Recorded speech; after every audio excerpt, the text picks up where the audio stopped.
everyone, Anne here, the little Frenchie in Vic, Texas. Welcome to my channel. So today is a news update from the old continent to know what's going on over there. So we're going to talk politics, COVID and wildfires because it's burning pretty bad right now. But first of all, politics.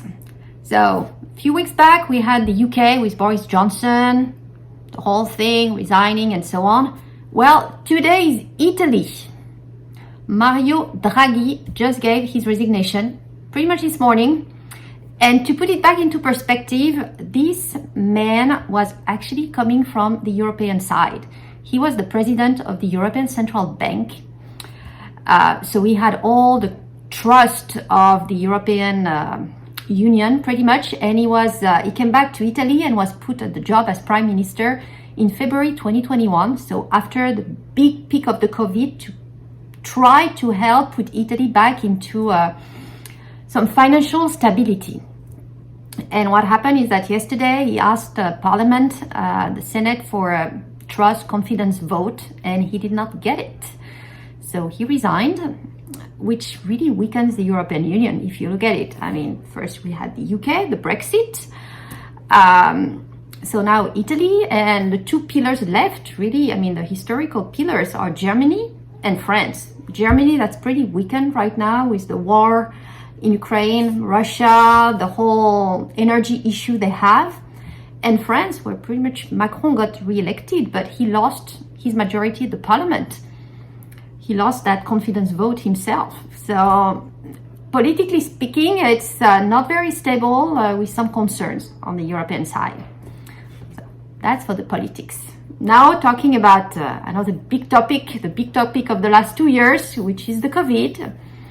So they're still keeping track and talking about potentially putting back masks, restrictions and so on, depending on the new variant. But it's the summer right now, so not much is happening. People are going on vacation and no mask, no nothing. But it's still under discussion with some companies putting back some, a bit of restriction, mask wearing in the office, for instance.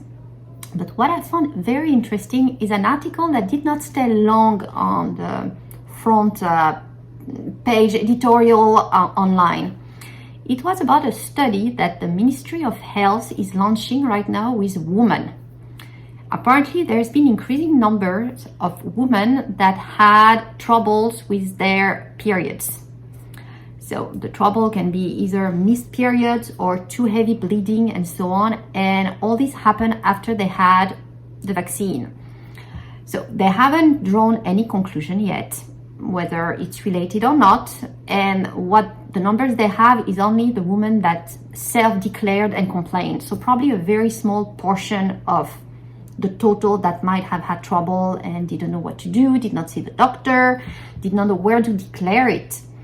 So that's the point of the article, is to put forward a website, which is the Ministry of Health, that has that form. It's a short questionnaire, pretty much 4 pages. And it's not just for vaccine, it's for anything. I mean, when you have some recalls at the grocery store, you ate something with salmonella, that's where you put it. But it's to track anything that affects your health. So it's very open, but the first line is vaccine, including the COVID-19.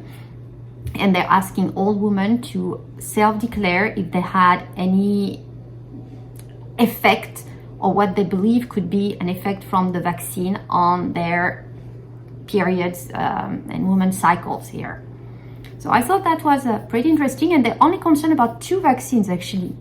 The mRNA vaccine from Moderna and Pfizer, not the others. And the proportion here that they mention in the article is a lot more on the Pfizer side than Moderna in terms of troubles registered by women. But at the same time, they gave a lot more Pfizer vaccines, at least in France, than Moderna. So waiting here to hear the stats after they collect all this information, if the women log in and actually do it. Because as I say, did not spend too much time on the front headline. So hoping they actually, because most people will not read this newspaper, they're going to listen to what's being told on TV. So I'm hoping they advertise for it on TV, people listen and are going to go and declare if there's something to declare, like for any effect you can have on your health from, I don't know, skin product or whatever. That's what it's for. So I thought that was pretty interesting, and there's apparently a study as well here on the US side. I have not found it, I haven't looked, but probably something interesting to look into.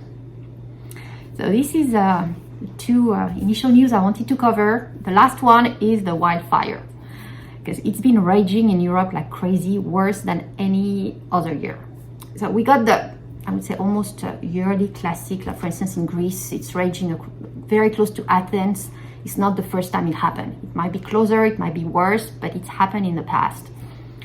So we had it in Portugal, in Spain, a lot in France, Italy as well. I mean, all the southern part of Europe, Western Europe, is really under a severe heat wave, drought, and very sensitive to wildfires, whether they're natural or caused.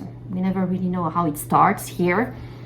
But between, everything is so dry, and the wind on the coast, it makes it very hard to control. But what's really interesting here is where it happened this year, because it happens in places where it did not happen in the past, at least in France. There has been one raging, I just read they're controlling it right now, but it's been going on for a few days in Brittany. Brittany is really on the west side of France, going out toward the Atlantic Ocean. This is the place when you go in the summer when you want to cool down. And when you pack, you usually take your rain boots, your raincoat, and some sweaters, because it's not that warm. It's actually really, I mean, you're lucky if you actually get a nice 85, 90 degrees weather there. You're extremely lucky. It's closer to 70, 75, you know? And the water is cold. But this year, it reached 100. It reached 100. Very dry and wildfires. And that's totally exceptional. Exceptional as well, the one they had in the south. So that's closer to the wine region of Bordeaux.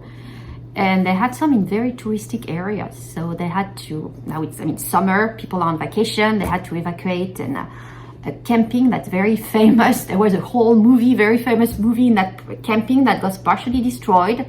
They had to also evacuate a zoo, all the animals in a zoo, a pretty large one. I mean, it's getting in places where it was not in the past and destroying a lot of pine forest in that area.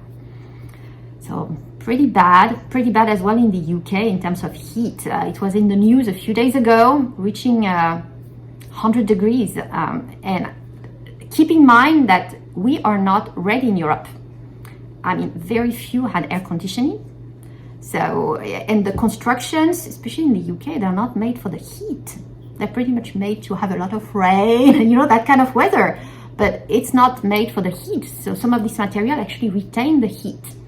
And without air conditioning, I mean, it's real suffering. And I read, I don't have the final number of deaths, but a lot of people were affected and some died in Southern Europe. It's just too hot.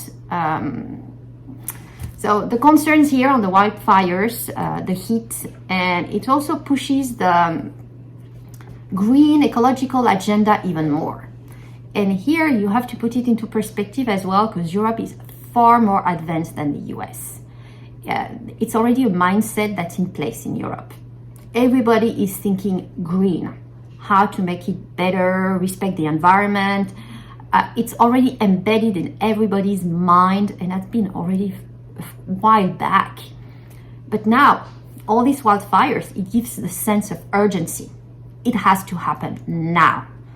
And that's really interesting. And just to give you examples of the, I mean, I haven't been back for a few years, but last few times I went, 2018, 2019, I could see the cultural difference here, because I was coming from an American mindset, Texan. And I mean, first thing, I go grocery shopping, and at the checkout, like, oh, no, I don't have a bag. I don't, because they don't give you plastic bags anymore. And it's been going on for a lot of years. And I completely forgot, you know. I knew it. I knew they had given it up like 10 years ago. But like, no. So if you don't have it, your recyclable plastic bag, the one you carry and reuse, they sell you one. So you have to pay for it. And you can reuse it. But okay, I paid for it. Then go to the office, 9 a.m. Monday morning. I want a coffee. right? So I go to the coffee machine where you used to have plastic cups in the machine. Plastic, no more plastic cups. So they have some paper cups, very few. And 9 a.m. there was nobody around, no assistant, there was no paper cups. So, okay, well, I'm lucky the office is located in a nice area of Paris, not far away from the American university. So I went to Starbucks because there's a Starbucks there, and I had my €5 coffee. €5. So it costs money, yeah, all these things. If you notice, it adds up. Then you go to your desk in the office. We used to have two large bins, one for the recycling and one for the regular trash. Gone. You have a tiny thing for recycling. Use as little paper as you can. And the regular trash, well, you do your own. There's something at the end of the hallway, but please, no regular trash, no trash. I mean, this is bad. I mean, the whole thing, and the thing is, I mean, they were looking at me like, who's that alien over there? Why is she thinking this way? You know, I was like, no, we need the cups back at the coffee machine. I need my coffee. Where are the cups? But no, it's a different mindset. And I really see the gap here between the two sides of the Atlantic. So it's coming here, definitely, you see it, especially in the cities with electric cars. I'm in the greater Houston area, and my daughters love the Tesla. So every time we have some on the highway, it's like, Mommy, a Tesla, white Tesla, red Tesla. And we see actually quite a few. And that's just the Tesla, because then you got the hybrid cars. So we see it coming more and more. But we're not up to the point of, I would say, the mindset that's already over there in Europe. And so these wildfires is just putting it back up to the top of the agenda with a sense of urgency that was in the past, but not as much.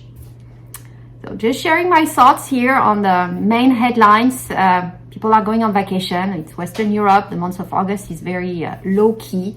People on the beach, so hoping the weather is going to cool down a tiny bit, get some rain in, and get these fires under control. So I hope you found this interesting. If you did, please give it a thumbs up and subscribe to the channel if you haven't done so. More to come. I'll try to cover the news every once in a while when I find it interesting, and I thought here there were quite a few topics of interest. So thank you all for watching. And a few newspapers extract here, starting with the COVID-19 vaccine and that article asking women to visit the website and declare if they had any trouble. And here you got some numbers here as well as the website on this request. And here I actually went to visit the website. So you get the option to log in as an individual or as a healthcare provider or other provider and explain what the trouble is. And the first page here is asking you to explain where it's coming from. Was it a healthcare product such as a vaccine or medicine, or other products such as food or cosmetic and so on. So switching to the wildfires, so Europe has a good example of the climate changes here. Look at this smoke and flames. This is a picture taken just out of the southern west side of France, the Bordeaux region, with 50,000 acres that were burned.